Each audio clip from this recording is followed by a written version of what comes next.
Thank you for having me. Unfortunately, as you said, I could not be there in person due to personal reasons, but I hope this will work.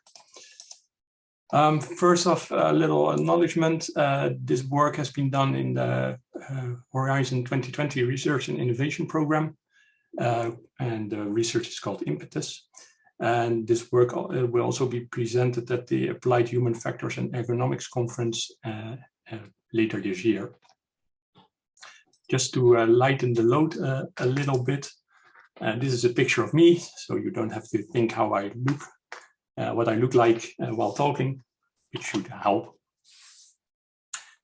At Thales, we think that human-machine teaming is a very important topic. At Thales, we make very complicated technical solutions that are always operated by humans who need to be in the loop, as the decisions that are being made are always, let's say, life-threatening.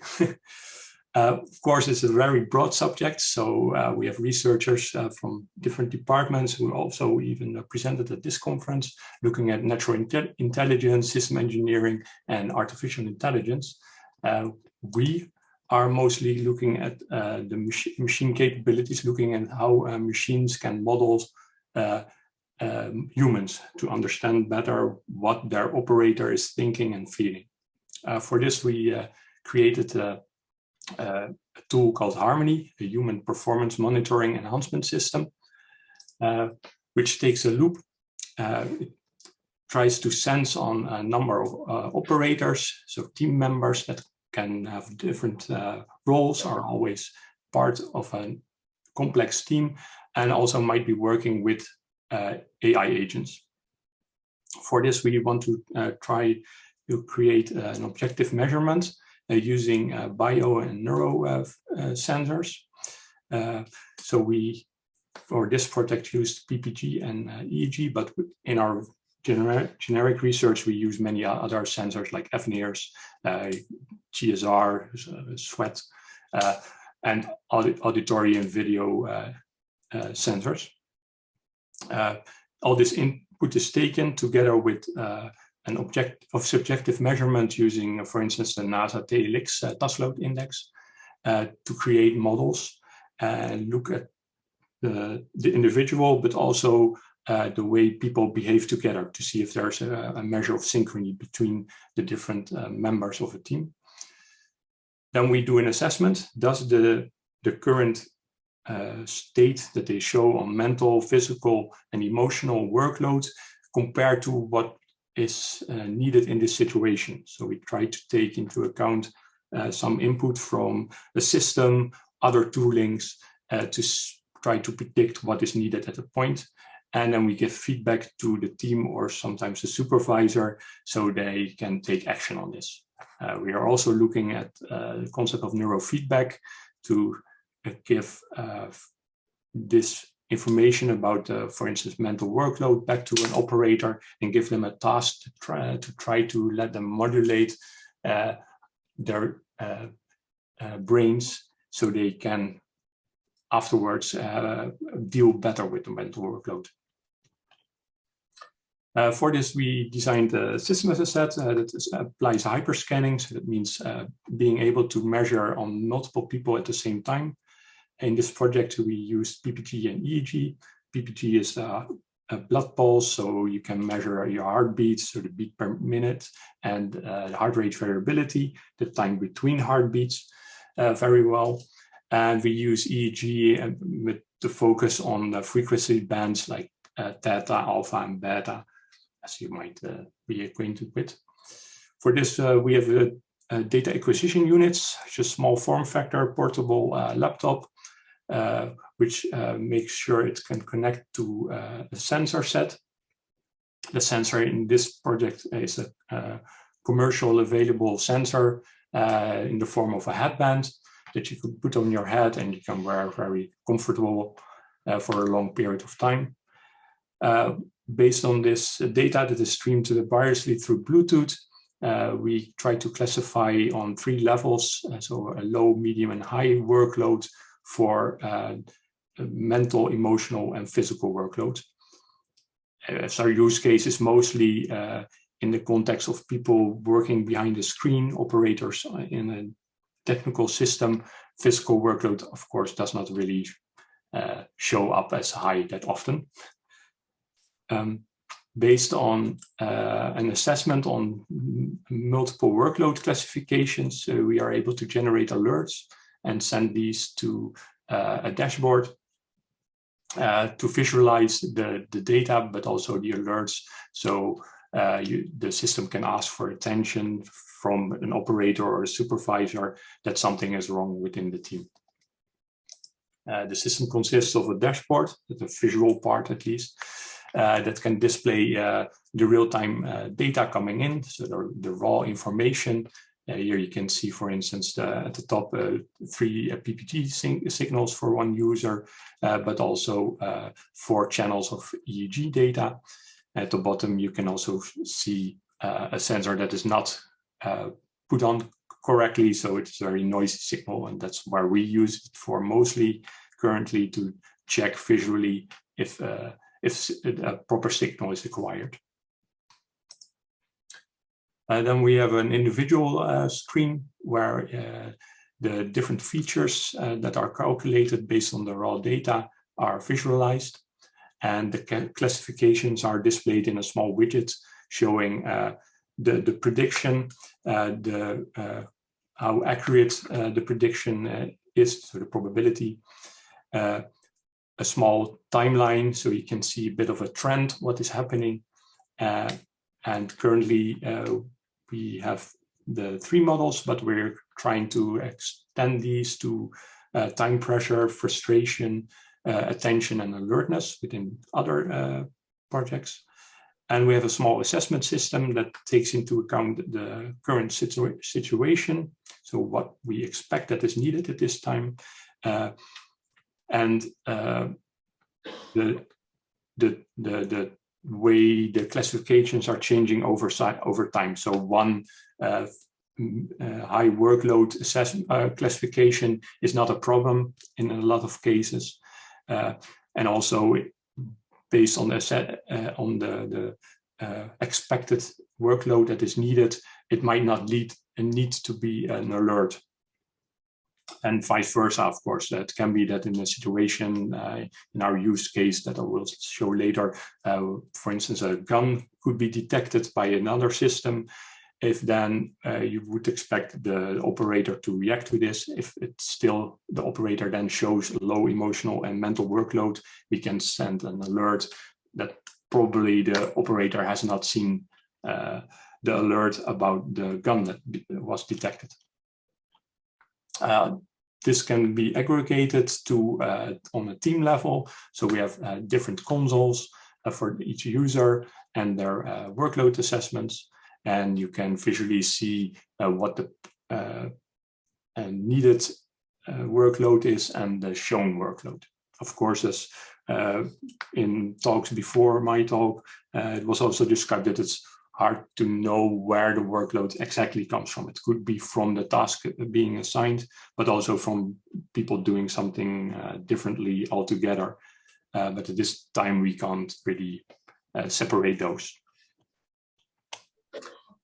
Then there's an alert screen, and you can go deeper from the alert screen to the raw data or the individual screen by clicking the alerts themselves, giving the user information about the unexpected assessments, but also about sensor state. If you take off the sensor, the system will give an alert that the signal was lost, and also a lower level alert when the data is acquired again.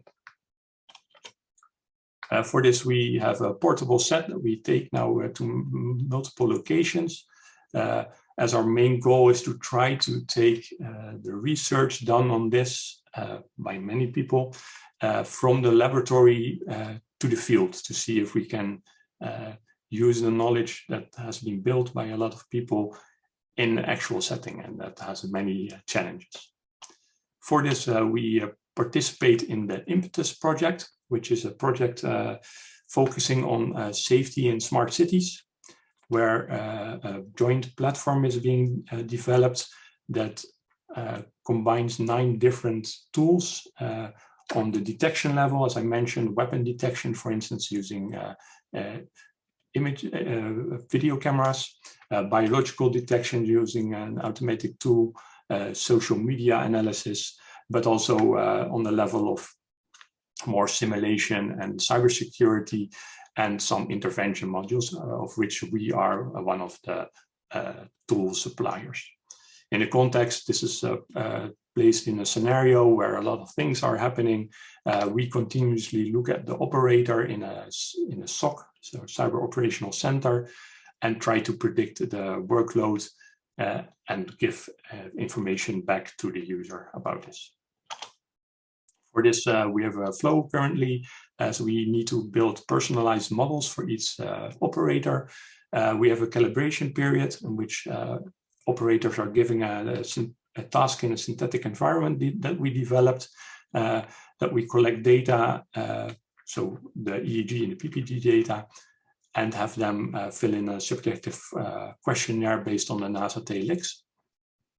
On this, we can build a model within a couple of hours, and then take these models in the real-time continuous mode, and then predict their workload and return information to the user. For this, we of course have a whole architecture and with communication layers. The whole system is built up very modular, so we can implement very easily different and new modules based on other research. Practically, we tested this in Oslo last November in the Security Operational Center in the City Hall. This is quite a large city hall with a lot of activities. It's also a tourist attraction, and even they have events like the Nobel Peace Prize. For this, they have a SOC, as you can see in the picture at the left, where an operator is sitting in front of a large of CCTV cameras, but they also have to control the fired alert system, the security system for the art that's being displayed, the access control system, the elevators, a lot of things that require attention from them. And during the scenario with the weapon detection, we tested our system in this context.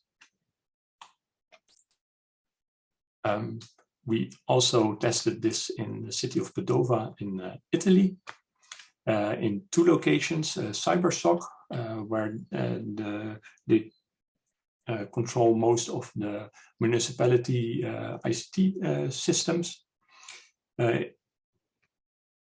Interesting here is that they have really long shifts, and they were really interested also to see if they could implement a similar system for their technical staff. So the people that are walking around and doing physical maintenance on their systems.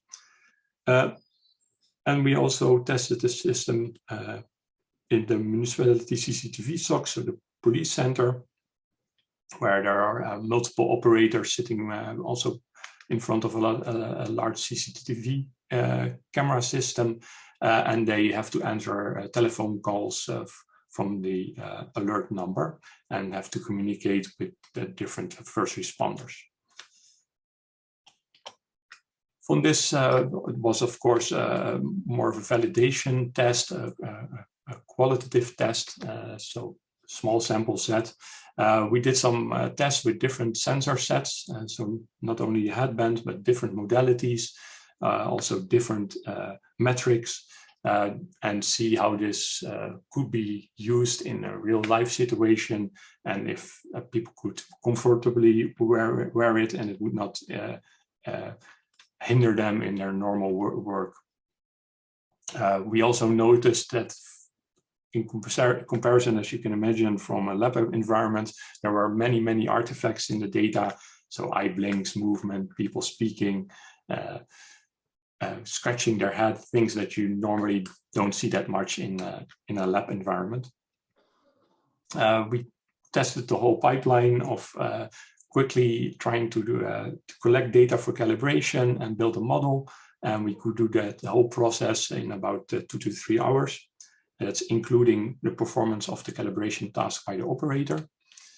The operators thought the user interface was quite easy to use, and we during the exercises that were done in the use cases, we captured all the classifications, and in the form of an after action review, we looked at the data, and the operators agreed with most of the classifications made.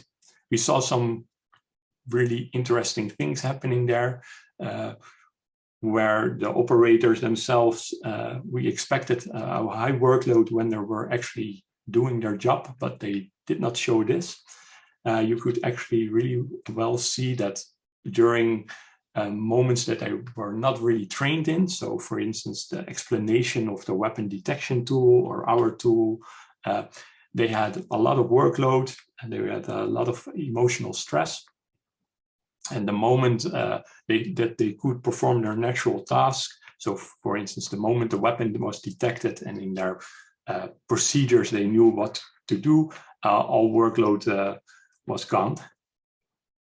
Also, a very interesting point to mention was how this whole project was politically quite sensitive. We expected that the operators would not like it to be assessed on their stress and workload.